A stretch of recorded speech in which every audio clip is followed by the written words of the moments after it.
మాజీ ముఖ్యమంత్రి జగన్మోహన్ రెడ్డి గారు ఏమంటున్నారు? జనంలోనికి వస్తా, చంద్రబాబుకు సినిమా చూపిస్తా, అధికారంలోనికి వస్తా, ఆంధ్రజ్యోతి ఎండి రాధాకృష్ణకు తిప్పిన స్టేషన్ తిప్పకుండా చేస్తా, ఇటువంటి మాటలే చెబుతున్నారు అని ప్రజలు అనుకుంటున్నటువంటిది.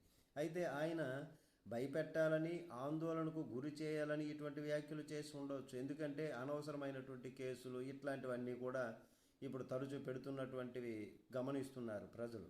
మరి ఆ విధంగా వారికి, ఆ ప్రభుత్వానికి, ఆ పెద్దలకు ఈ విధంగా హెచ్చరికలు జారీ చేసేటటువంటి విధంగా అవుతుంది అన్న అభిప్రాయంతో ఆయన ఆ వ్యాఖ్యలు చేసి ఉండవచ్చు. కానీ ఇలాంటి వ్యాఖ్యలు చేసిన తర్వాతనే ప్రజలు ఆయనకు అధికారం నుంచి దూరం చేశారు. అది ఆయన గమనించాలి. అయితే ఈ విషయాన్ని ఆయన పదే పదే అవే హెచ్చరికలు చేస్తూ ఉన్నారు, ఏవేవో మాటలు అంటున్నారు అని ఆయన ప్రజల గురించి, ప్రజల్లోనికి వచ్చి ప్రజల సమస్యలపైన పోరాడితే ఇంకాస్త బాగుంటుంది.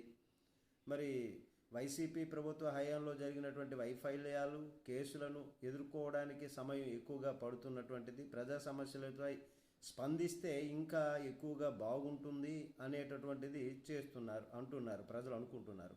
మరి ప్రజల మధ్యకు వచ్చి పోరాటం చేయాలి, ప్రజల పక్షాన పోరాటం చేయాలి. ఆయన ఇస్తామన్నటువంటి నవరత్న పథకాలు చేసి చూపించారు. కాబట్టి ఈ ప్రభుత్వం కూడా సూపర్ 6 సంక్షేమ పథకాలను ప్రజలకు అందజేయాలని ఎన్నికల సమయంలో చెప్పారు. కొన్ని ఇస్తున్నారు, కొన్ని ఇవ్వటం లేదు. కాబట్టి వాటిపైన, రైతు సమస్యలపైన, వీటిపైన పోరాడితే ఇంకాస్త జగన్మోహన్ రెడ్డి గారు ప్రజలకు మంచి చేసినట్టు అవుతుంది అని అంటున్నారు. మీరైతే ఏమంటారు?